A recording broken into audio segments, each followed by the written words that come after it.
Sabemos perfectamente, no seamos hipócritas, y en la comunidad internacional se sabe muy bien, que cuando se habla del derecho a defenderse e incluso del deber de defenderse, como ha dicho Biden, estamos hablando del derecho de Israel a seguir violando las resoluciones de Naciones Unidas, a seguir apostando por la ocupación ilegal, a seguir bombardeando población civil a través de un castigo colectivo, con un bloqueo total y con un desplazamiento forzado. He nombrado aquí ya varios hechos que suponen crímenes de guerra: desplazamiento forzado, ocupación ilegal, bloqueo total, bombardeo sobre población civil.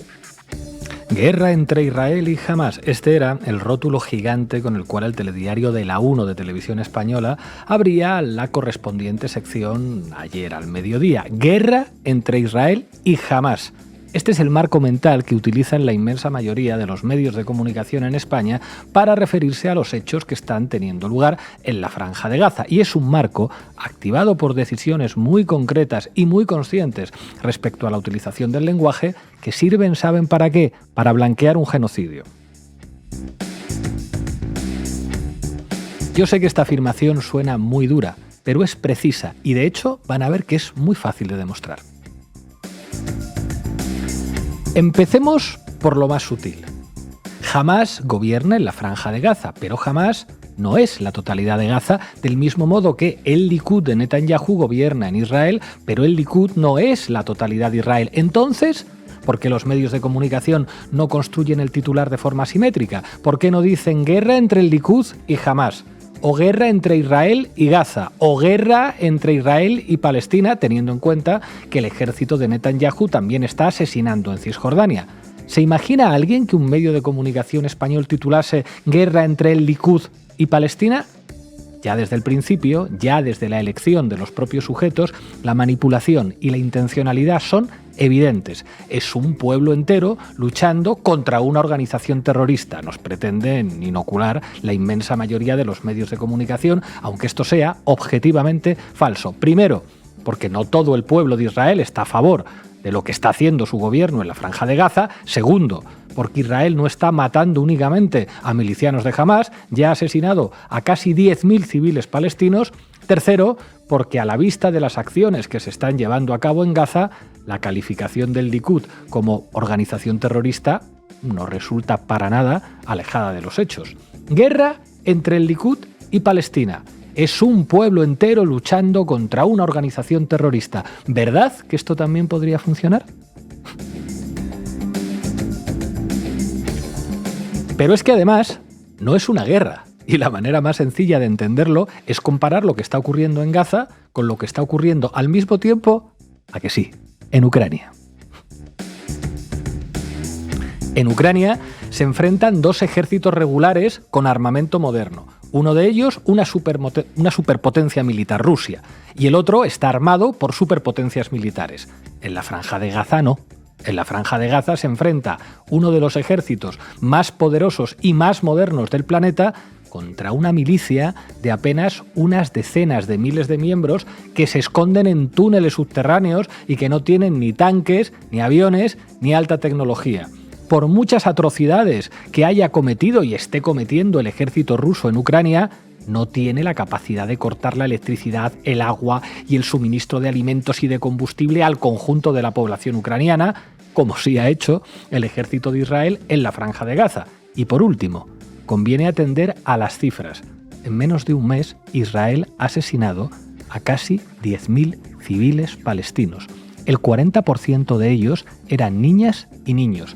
Aproximadamente la misma cantidad de civiles que ha asesinado en Ucrania el ejército ruso en 21 meses, teniendo en cuenta que la Franja de Gaza tiene aproximadamente 2 millones de habitantes y Ucrania más de 40 millones, esto supone que en términos relativos Israel está asesinando civiles en Gaza a un ritmo que es 400 veces mayor que el perpetrado por Rusia. Si a todo esto le añadimos la evidente lógica colonial del régimen de apartheid, en el que llevan viviendo más de medio siglo los palestinos, sufriendo una opresión continua y brutal por motivos de religión y de etnia, no hace falta que lo diga la ONU, aunque ya lo ha dicho, para que podamos afirmar objetivamente que estamos ante una limpieza étnica, ante un genocidio. Por muy rechazable que sea el ataque inicial de Hamás el pasado 7 de octubre, eso no justifica que la comunidad internacional se mantenga inmóvil ante una operación de asesinato masivo ejecutada sobre todo un pueblo encerrado, asediado y ocupado de manera criminal desde hace décadas. Cuando hay un genocidio en marcha, lo que tiene que hacer no ya cualquier demócrata, sino cualquier persona con un mínimo de decencia es todo lo que esté en su mano para pararlo.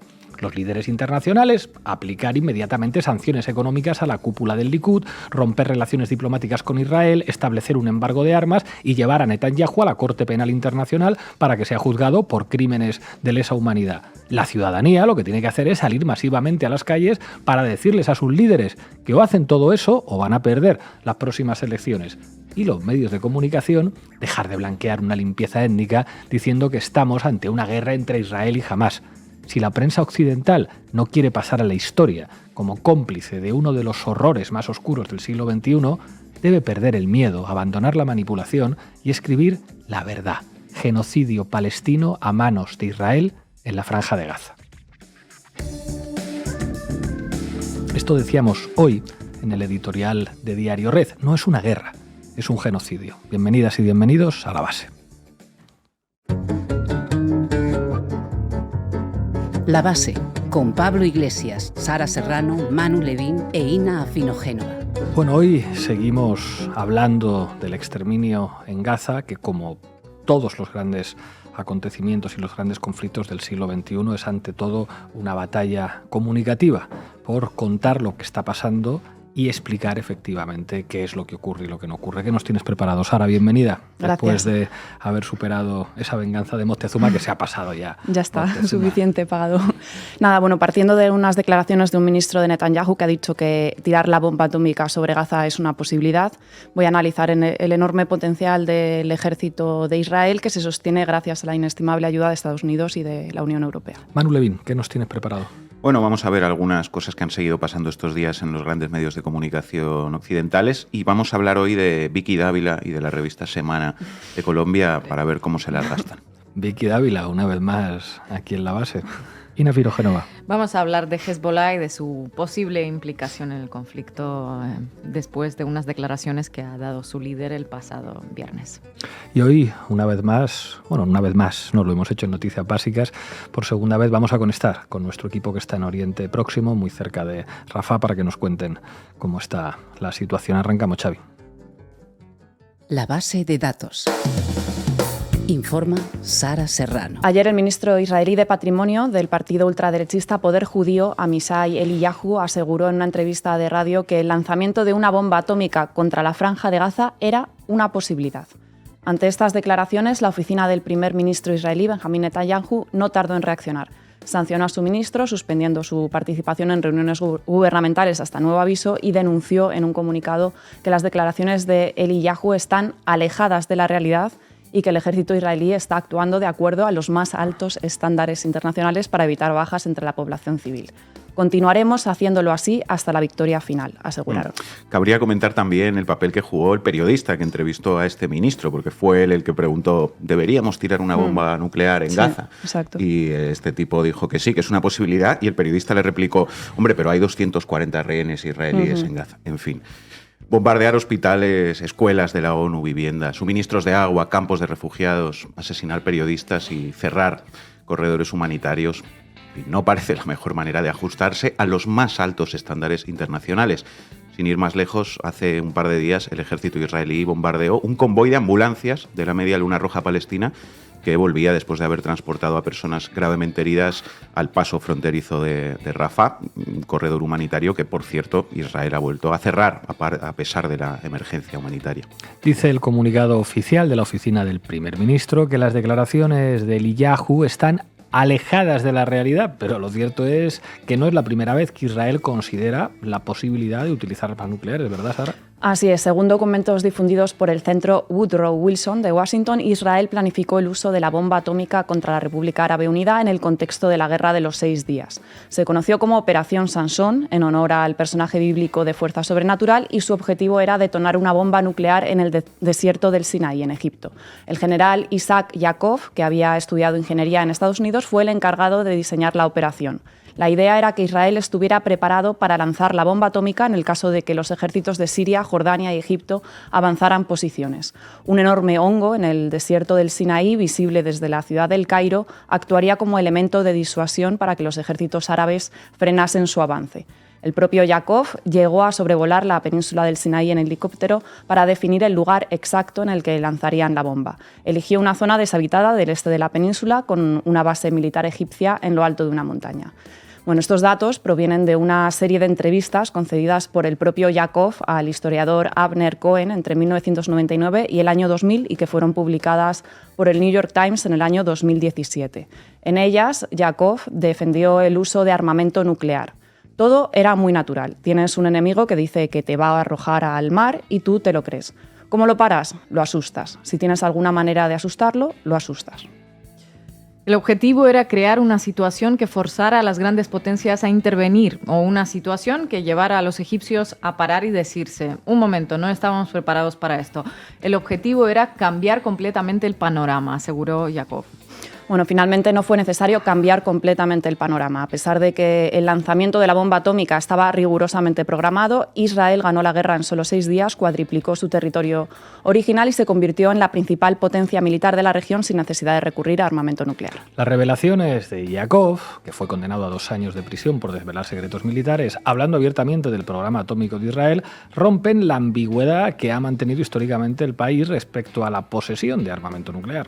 Sí, la política de ambigüedad nuclear de Israel la estableció en una reunión con el presidente John Kennedy en 1963 el entonces ministro de Defensa Shimon Peres. En ella, el jefe del ejército de Israel le aseguró que Israel no sería el país encargado de introducir la bomba atómica en Oriente Próximo. Desde entonces, Israel ha mantenido su ambigüedad, nunca ha firmado el Tratado de No Proliferación y sigue sin confirmar o desmentir la posesión de hasta 300 ojivas nucleares que se le atribuyen. Sin embargo, altos funcionarios estadounidenses, por ejemplo, entre ellos el expresidente Jimmy Carter, han asegurado la existencia de este programa nuclear israelí. Sí, además de las entre 100 y 300 ojivas nucleares desplegables por tierra, mar o aire que se le atribuyen, Israel cuenta con los misiles de largo alcance Jericó 1, 2 y 3, que tienen capacidad nuclear y un alcance de hasta 7.800 kilómetros. Y ya hay también voces dentro del Knesset que han pedido utilizarlo. Se trata de la diputada y miembro del Likud, Tali Gottlieb, que en el pasado 9 de octubre solicitó que el ejército israelí utilizase el arma del fin del mundo contra Gaza. Misil Jericó, alerta estratégica, antes de considerar la introducción de fuerzas, arma del fin del mundo. Esta es mi opinión, que Dios conserve todas nuestras fuerzas. Eso lo publicó a través de Twitter. Y apenas unas horas después añadió, solo una explosión que sacuda Oriente Medio restaurará la dignidad, la fuerza y la seguridad de este país. Es hora de abrazar el fin del mundo. Aplastemos Gaza sin piedad, sin piedad. Bueno, más allá del armamento nuclear, Israel es una de las mayores potencias militares del mundo y Gaza, con sus armas probadas en combate, se ha convertido trágicamente en su principal laboratorio. A pesar de no ser un país demasiado grande, Israel se encuentra entre los 15 países con mayor gasto militar del mundo y duplica el objetivo de gasto del 2% del PIB marcado por la OTAN. El ejército israelí cuenta también con casi 500.000 reservistas y 170.000 militares en activo. Además, Israel es uno de los principales exportadores de material militar y diversas empresas israelíes, como el caso de Elbit o Israel Aerospace Industries, aparecen entre las 100 mayores fabricantes de armas del mundo. Y la enorme militarización de Israel no sería posible sin la inestimable ayuda de Europa y de los Estados Unidos. Sí, Estados Unidos, con un 80% de sus compras, es el principal suministrador de armamento de Israel, seguido de Alemania con un 20%. En el caso de Estados Unidos, la ayuda militar no es jurídicamente vinculante y no requiere tampoco la ratificación del Senado. Además, el Congreso puede aprobar partidas suplementarias. En total, desde 1951, Israel ha recibido más de 225.000 millones de dólares de Estados Unidos en ayudas militares. Tal y como señalan desde el Congressional Research Service, la ayuda militar estadounidense a Israel ha sido diseñada con un objetivo muy claro: mantener la ventaja militar cualitativa de Israel sobre los ejércitos de los países de la región. Esta estrategia se reforzó con leyes como la aprobada en 2008, que prohíbe la venta de armamento a países de Oriente Medio que puedan perjudicar la ventaja militar de Israel en la región. La Unión Europea, por su parte, ha impulsado la cooperación militar con Israel a través de los conocidos como programas Marco. Son programas de investigación que, bueno, en última instancia sirven para dar subvenciones a empresas israelíes de armamento y también de seguridad. Y aquí un inciso, si me permitís, en nuestro programa sobre el lobby sionista y la embajadora de Israel en España, hablábamos de un momento de su carrera diplomática, de la carrera de esta mujer en Bruselas, en el que se encargó precisamente de impulsar estos programas de cooperación entre la Unión Europea e Israel. Exactamente. En el caso español, las exportaciones a Israel en el periodo 2001-2021 ascendieron a los 103,8 millones de euros. Algunas de ellas vulneran además la legislación española y europea que impide expresamente enviar armamento a países con conflictos abiertos. Además, España importa una gran cantidad de material militar israelí. El mes de septiembre, el Consejo de Ministros aprobó la compra de misiles anticarro valorados en 285 millones de euros y de lanzacohetes por valor de 714,5 millones de euros. A pesar de que Estados Unidos y la Unión Europea siguen proporcionando ayuda económica y militar a Israel, está empezando a haber acciones de boicot. Un ejemplo es el de los trabajadores del aeropuerto belga de Lieja, uno de los principales lugares de tránsito de armamento con destino a Israel en Europa, que han bloqueado el envío de armas. Esto es lo que dicen en el comunicado emitido por los sindicatos que se han sumado al paro. Mientras un genocidio está en curso en Palestina, los trabajadores de los diferentes aeropuertos de Bélgica ven armas partir hacia zonas de guerra. La carga y descarga de estas armas contribuye a armar a organizaciones para matar a inocentes.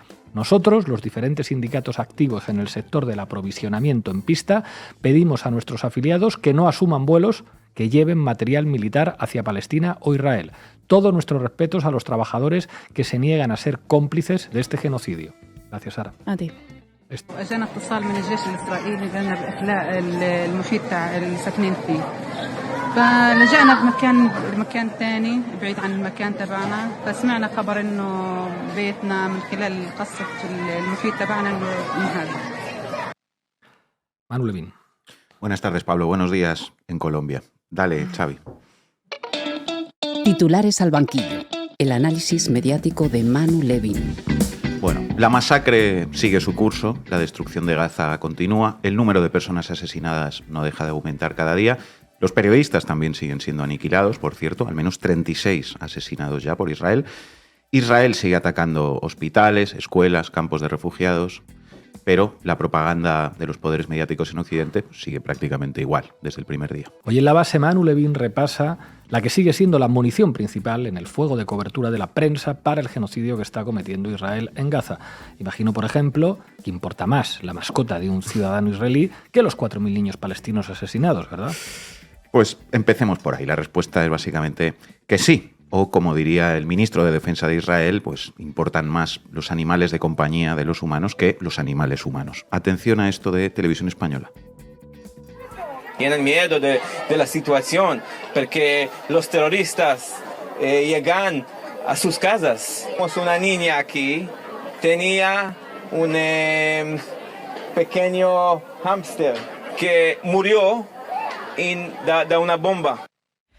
En fin, con todo el respeto a esa pobre niña y a su hámster, que no tienen culpa de nada, pero bueno, no sé si es lo más acertado por parte de la televisión pública en España poner el foco en la muerte de un ratoncito. Claro, solo les faltó informarnos de cómo se llamaba, ¿no?, el hámster y ya estaría completa la cosa, porque ahora en serio, todo bien con el hámster, pero esto revela algo que hemos comentado aquí ya, que es que mientras que de las miles de víctimas palestinas no sabemos ni su nombre, ni sus apellidos, ni a qué se dedicaban, ni absolutamente nada, de las víctimas israelíes sabemos hasta sus mascotas. Y eso lo que busca, evidentemente, es pues darnos todos los elementos posibles para que empaticemos con los ciudadanos de Israel y, por el otro lado, quitarnos todos los elementos posibles de empatía hacia los palestinos. Lo hacía explícito otro titular que os leo de ayer en El País, que ha sido muy criticado por motivos obvios. El País. Un niño muere en la guerra de Gaza cada 10 minutos, según cálculos de Save the Children. La mayoría de los casi 4.000 menores fallecidos, sobre un total de más de 9.000 víctimas palestinas, no tienen nombre ni historia. Un niño muere en la guerra en Gaza cada 10 minutos, casi 4.000 menores fallecidos. Bueno, no sé, igual hubiera sido mejor escribir: Israel asesina a un niño en Gaza cada 10 minutos, ya van casi 4.000. Y esos 4.000 niños sí tienen nombre y sí tienen historia, claro que la tienen. pero hay que investigarla y hay que contarla. Y ese debería ser precisamente el papel de los medios de comunicación. Simplemente se trata de tomar una decisión. Si se quiere informar y movilizar la empatía con los 4.000 niños palestinos asesinados, o si por el contrario se quiere informar y movilizar la empatía con el hámster. Ya veis que Televisión Española ha decidido. Entrevista al canto con un especialista en terapias con animales con acento italiano para que nos hable del hámster. En fin, sigamos, porque más allá de cosas como esta, que no es menor, ojo, sino que es, creo yo, determinante en hacia dónde se busca proyectar la empatía de la gente, el marco mental de fondo en el discurso mediático sobre el genocidio en Gaza sigue siendo el mismo que se construyó desde el primer día y el mismo que hemos llevado entre interrogaciones al título de este programa, que es Guerra de Israel contra Hamás. Hemos analizado ya ese marco en distintos episodios aquí en La Base, también en el editorial de hoy, intentando explicar más que nada pues que es el mismo marco de la guerra contra el terrorismo, ¿no? En el fondo, que se ha usado en los últimos 20 años, desde el 11 de septiembre, la invasión de Irak, y que sirve básicamente para presentar como una causa legítima una limpieza étnica, el asesinato en masa de niños, el bombardeo de hospitales, de colegios, de ambulancias con heridos y lo que haga falta. Bueno, no hay una ocupación y un genocidio contra el pueblo palestino en la prensa, porque además el pueblo palestino no existe. Hay ataques quirúrgicos contra objetivos terroristas, que sí, tienen daños colaterales, claro, qué pena, ¿no? Ese marco sigue dominando la información en la prensa democrática española, incluso, insisto, para justificar que se bombardeen ambulancias, como sucedió el viernes. El ejército de Israel, nos contaba también Sara, atacó un convoy de ambulancias que transportaban decenas de heridos desde Gaza al paso de Rafah, en la frontera con Egipto, matando al menos a 13 personas. Bueno, ¿qué publicó sobre esto al día siguiente La Voz de Galicia? Pues leo su titular. Hamás intentó que sus combatientes heridos fueran evacuados por el paso de Rafah junto a los civiles. Ambulancias terroristas. Es que esto es indecente. Lo de que todo es Hamás, los niños recién nacidos, los 36 periodistas asesinados y sus familias, los trabajadores de la ONU, de las escuelas, de los hospitales, las ambulancias también son Hamás. Esto es la propaganda del ejército de Israel para justificar sus crímenes y no debería ser replicada sin más por los medios de comunicación, pero claro, es La Voz de Galicia. Claro, es que además esto de nuevo es revelador, porque a los mismos medios a los que no les bastaban todas las evidencias posibles para decir Israel bombardeó el hospital al-Ali de Gaza, pues después parece que les basta la simple versión del ejército de Israel sin hacer ninguna comprobación de ningún tipo para poner en un titular que en las ambulancias bombardeadas viajaban combatientes. No, es que no estábamos ahí para ver con nuestros propios ojos el bombardeo al hospital. No podemos decir que Israel lo ha atacado, aunque todas las pruebas lo demuestren. No tenemos más remedio que limitarnos a informarte de que los opresores dicen esto, pero los oprimidos dicen esto otro. Hay versiones, muchas versiones. Pero seguro que La Voz de Galicia ha hecho este titular, que os repito, Hamás intentó que sus combatientes heridos fueran evacuados por el paso de Rafah junto a los civiles, pues claro, porque contaba, ¿no?, con varios testigos oculares in situ de La Voz de Galicia que pueden certificar que lo que dice el ejército de Israel es la verdad. Desde 3 ángulos distintos lo vieron. Seguro que sí, y si nos equivocamos, pensarán los camaradas de La Voz de Galicia, al menos nos equivocamos hacia el lado correcto, el lado del opresor. Así funciona el periodismo en España. Bueno, y es que es evidente que con el mensaje de que en esas ambulancias viajaban combatientes heridos de Hamás, lo que se pretende es que al lector le parezca bien que se bombardeen esas ambulancias. Pero es que incluso esto va en contra del derecho internacional, en concreto contra la Convención de Ginebra, que establece la obligación de proteger a los heridos, también a los combatientes, a los heridos y a los prisioneros. ¡Qué derecho internacional ni qué chorradas de rojos de mierda, Sara! Aquí de lo que se trata es de encubrir un bombardeo a ambulancias. Ese es el trabajo de La Voz de Galicia. Y si hay que decir que esas ambulancias son los tanques de Hamás, que los hospitales esconden cuarteles militares y que en las escuelas palestinas se cría a futuros terroristas y hay que asesinar hasta el conserje, pues se dice, hombre. Y quien diga lo contrario es un terrorista también. Y es un amigo del ISIS, de Bin Laden, de Hezbollah, de Putin y, por supuesto, de Podemos. Eso es efectivamente lo que nos faltaba aquí, así que vamos a ver un poco precisamente esto. Llevábamos ya semanas viendo cómo a quien no se denunciara el genocidio en Gaza se le acusa de ser proterrorista y es más, de ser antisemita, porque ya sabéis que los defensores del pueblo judío hoy son Santiago Abascal, Marine Le Pen, Giorgia Meloni, el mercenario neonazi español que lleva un emblema de las SS de Hitler en su uniforme y que ahora se ha ido de Ucrania para combatir en las filas israelíes en Gaza, todos los fascistas y antisemitas de toda la vida, hasta los que lucen símbolos de las SS nazis, esos son los defensores del pueblo judío, y quienes denunciamos el genocidio somos antisemitas. Los judíos también, por supuesto. Aquí en España hemos visto ya cómo se despliega ese discurso macartista contra Yone Belarra, que ha sido la líder política que más claramente se ha pronunciado en Europa contra el genocidio y en defensa de la vida de los palestinos. Y quiero hablaros hoy de Colombia y de una vieja amiga de la base, Vicky Dávila, directora de la revista Semana y verdadera líder de la derecha y la oposición en Colombia, podríamos decir, ¿no? Como ya hemos mencionado también, el presidente de Colombia, Gustavo Petro, es probablemente el líder mundial que ha liderado una posición en defensa de los derechos humanos y de los compromisos internacionales en Palestina. Ojo, Petro no está solo. Lo que él ha dicho en un primer momento, después lo han dicho también la UNICEF, la ONU, el Alto Comisionado de Derechos Humanos de Nueva York, porque claro, liderar no es seguir, es llevar a la gente a nuevas y a mejores posiciones, ¿no? No es ir en la cola, sino a la cabeza de la realidad, y eso es pues lo que ha hecho en este caso Petro. Bueno, veamos cómo se las gastan Vicky Dávila y la revista Semana. Antes, una muestra de cuál es el clima de opinión que tratan de construir los medios también allí en Colombia. Caracol TV hace 2 días. 26 días de guerra dejan 8.800 muertos palestinos, 22.000 heridos y del otro lado, por supuesto, 1.400 israelíes asesinados en el ataque inicial del 7 de octubre. 8.800 muertos palestinos y 1.400 israelíes asesinados. Y un hámster también, Pablo. Y un hámster. No Esto sí que es periodismo, nos quejamos de España, ¿eh? En fin, así están las cosas en las teles colombianas y así están en la revista Semana. Lo primero que cabría comentar es que el medio que dirige Vicky Dávila está tratando la masacre en Palestina con las peores técnicas del clickbait. Atención, por ejemplo, a este titular. ¿Escala la guerra entre Israel y Hamás? Un cohete fue lanzado a importante país. Hay 6 heridos. Clic en imagen.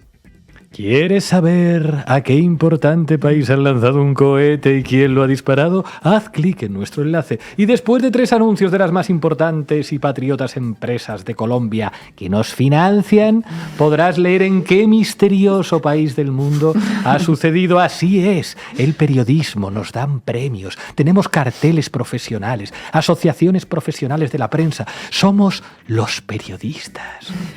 Vamos, que donde todos vemos miles de muertos, Vicky Dávila y la revista Semana ven miles de clics. Dinero. Es que es eso. Después, en el texto de la pieza, uno se entera de que el país misterioso era Egipto, pero eso Semana no lo pone en su titular, que habría sido lo suyo si el objetivo fuera informar, ¿no? Un cohete palestino cae en Egipto y hiere a 6 personas. Así de sencillo. Pero para Vicky Dávila, el objetivo de un titular no es informar, sino ganar clics, es decir, ganar dinero. Así que eso lo primero. Semana trata todo este genocidio básicamente como un lucrativo negocio, por hablar claro. Dicho esto, otro elemento que ya asomaba en este mismo titular era de nuevo el marco de fondo, guerra de Israel contra Hamás. Y os puedo leer muchísimos más que vienen con lo mismo en la revista Semana. Por ejemplo, Gaza está de nuevo sin conexión total de telefonía e internet, dice operador palestino en medio de los ataques de Israel a Hamás.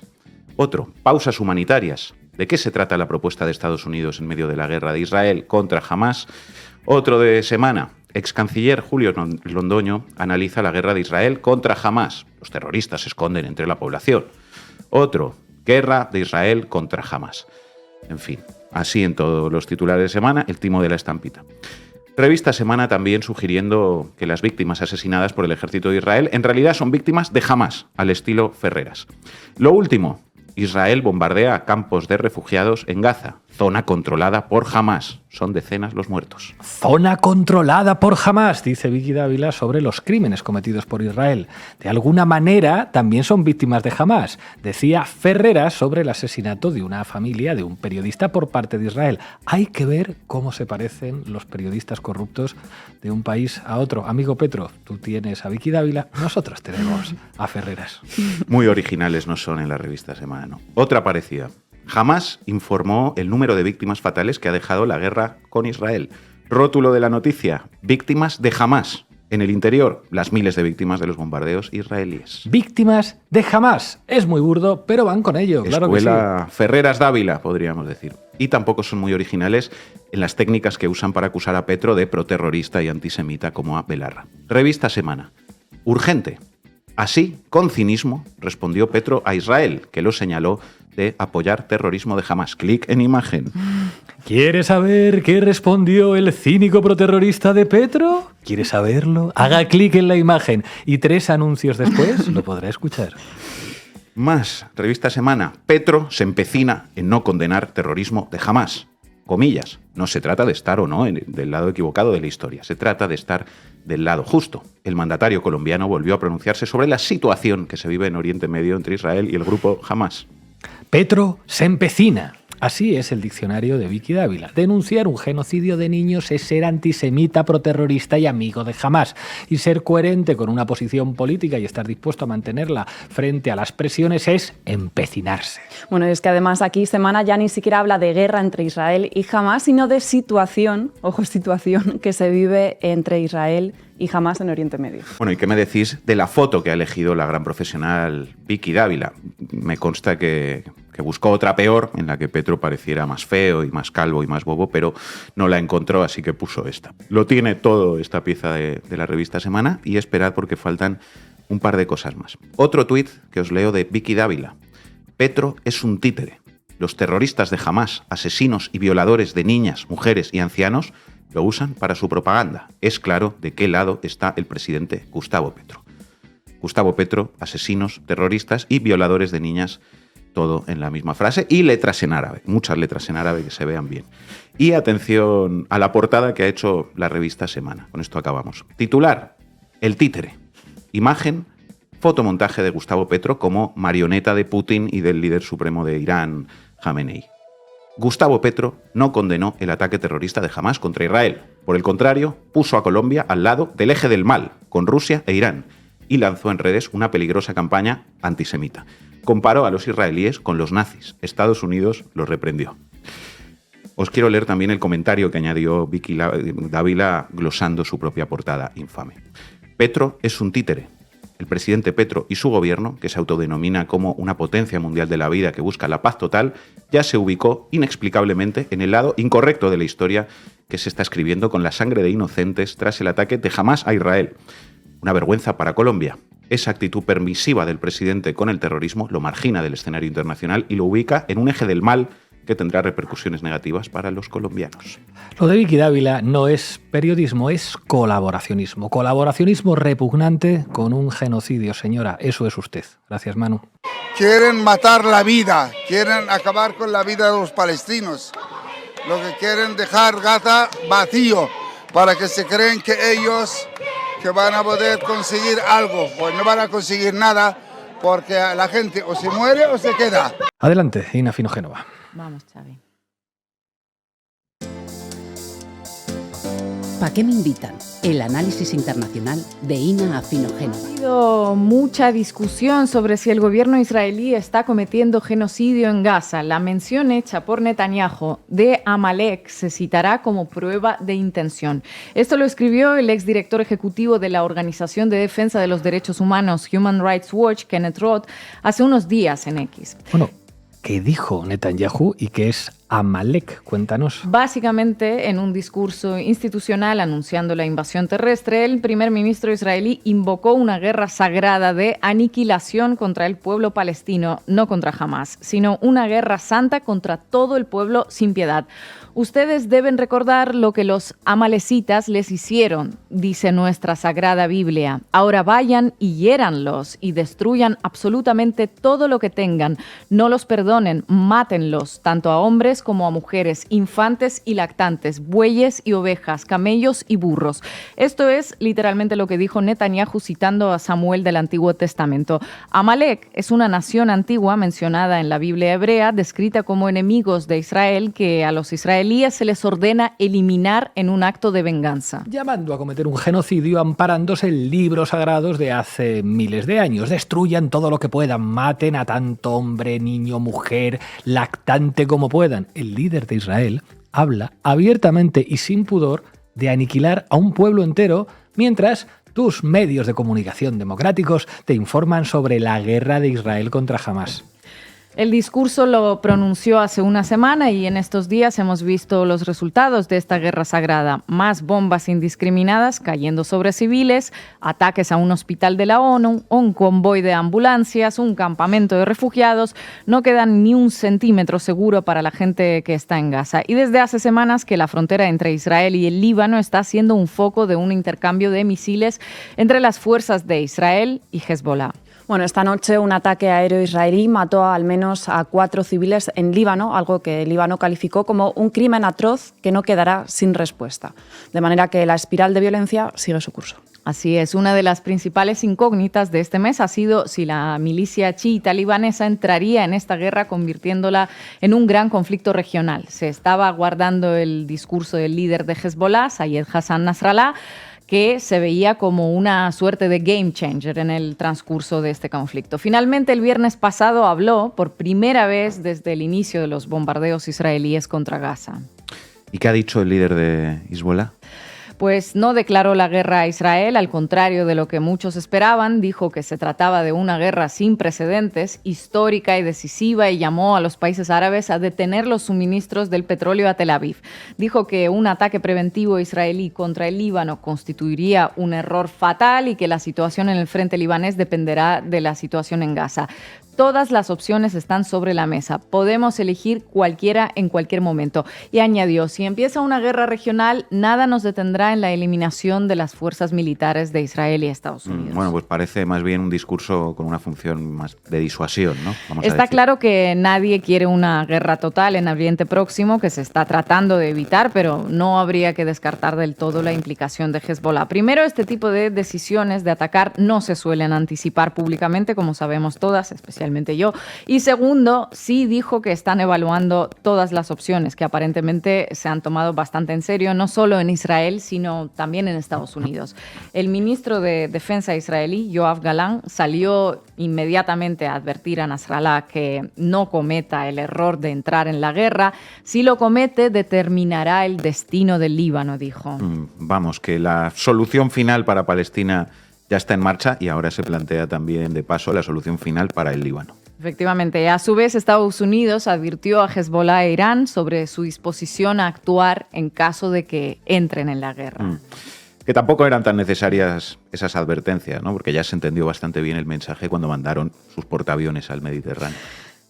Según New York Times, la administración estadounidense transmitió esas advertencias a través de Turquía, es decir, todo ello viene a confirmar que una implicación de Hezbollah se toma en serio. ¿Y por qué? Me van a preguntar. Pues porque esa organización chiita nacionalista libanesa ya le plantó cara al ejército israelí en la guerra del Líbano de 2006 y no ha sido para nada fácil para Tel Aviv. Hasta tal punto que algunos expertos militares hablan directamente de que Israel perdió esa guerra. En 2007, el gobierno de Israel creó la denominada Comisión Vinograd, una comisión para investigar la actuación de las fuerzas de defensa de Israel durante la guerra del Líbano. Sus conclusiones finales no fueron para nada elogiosas con el ejército israelí. Se habló de la necesidad de una reorganización de las tropas y de un cambio de estrategias. En el mundo árabe, el informe Vinograd fue visto como un reconocimiento por parte de Israel de su derrota en el enfrentamiento contra Hezbollah y en Occidente como un signo de la fortaleza de la democracia israelí capaz de hacer autocrítica. Bueno, han pasado 16 años ya desde esa guerra que Israel parece haber perdido y está claro que si Israel ha hecho su autocrítica y su reorganización en estos años, Hezbollah tampoco se ha quedado de brazos cruzados y no sabemos a día de hoy qué potencial tiene la milicia libanesa, ¿no? Ahora, en 2023. Así es, por eso el discurso de Nasrallah generó tanta expectación. Militarmente se trata de un ejército más potente que el del Líbano. Estamos hablando de unos 100.000 soldados y centenares de miles de misiles a disposición de la organización, eso sin mencionar tanques, vehículos blindados, sistemas de misiles tierra-aire, etc. Y además, Hezbollah no es solo una fuerza militar, también es una fuerza política que tiene numerosos aliados en la región con los que les une un enemigo común, que es el sionismo. Entonces, al eje Hezbollah-Hamas se le suma Irán, Siria, los hutíes en Yemen, que ya le declararon la guerra a Israel, y los chiíes de Irak. Bueno, de momento, sin embargo, Israel parece decidido a cometer una limpieza en plan exterminio bíblico de Amalek y tampoco parece encontrar mucha resistencia más allá de algunas declaraciones, ¿no?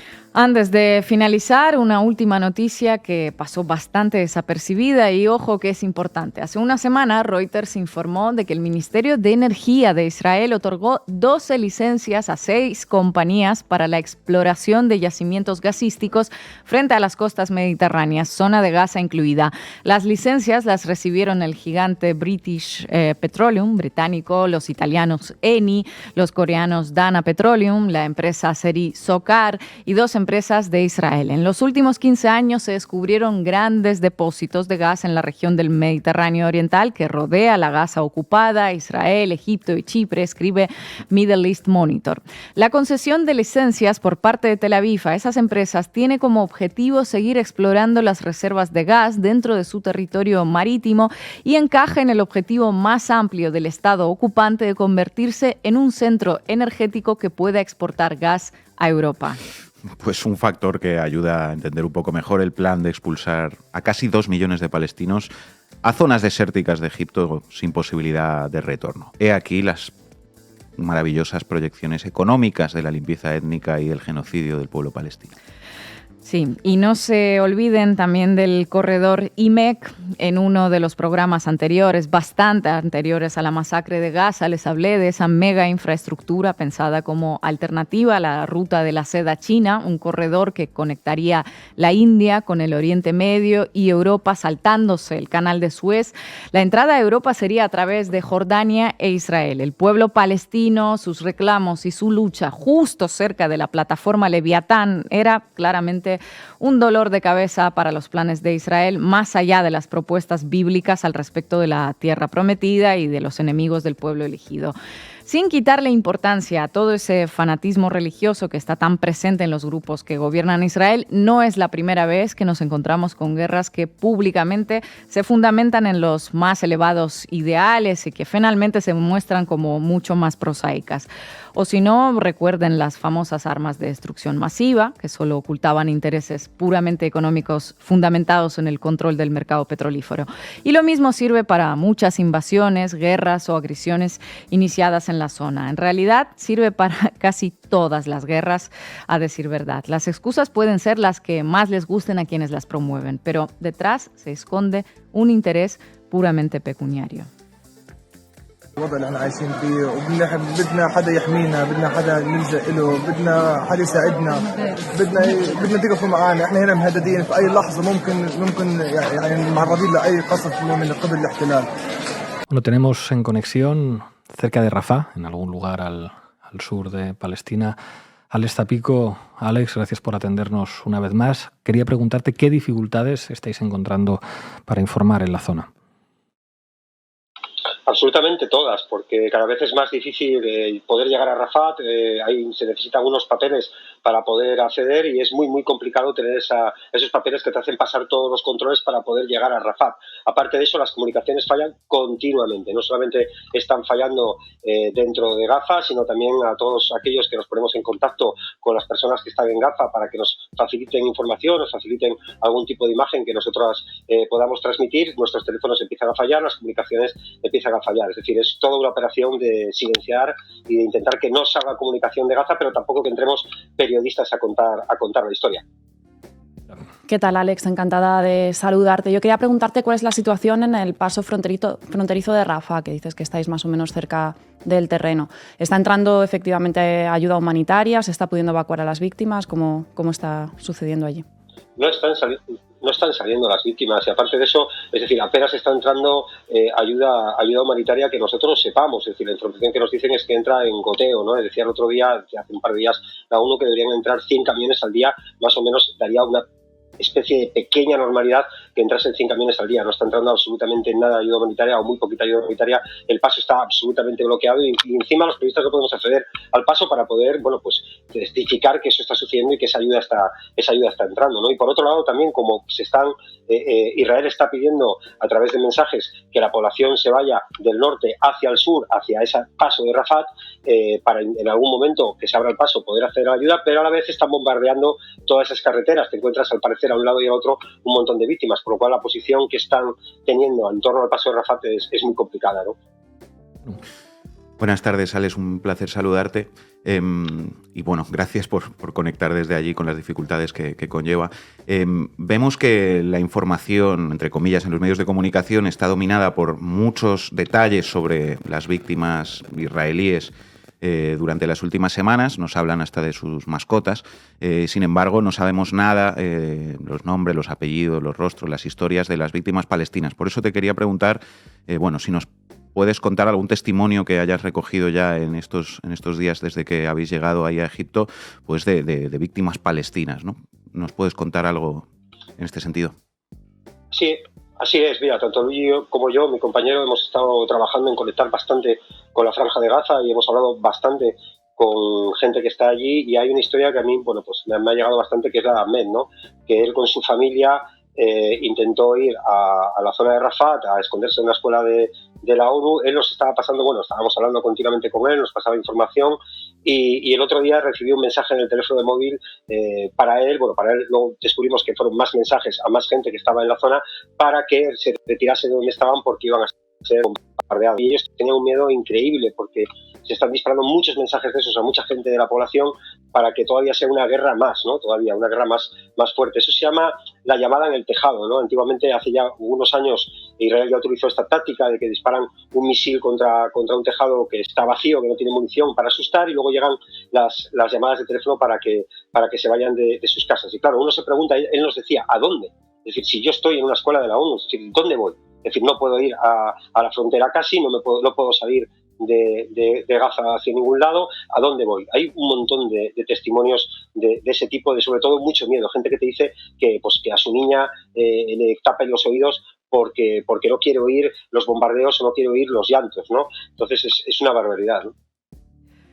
¿Qué tal, Alex? Muchas gracias por estar aquí. La gente con la que has hablado, los testimonios que has recogido, ¿qué se habla ahí en la zona de una posible implicación de más actores en el conflicto, como por ejemplo de Hezbollah?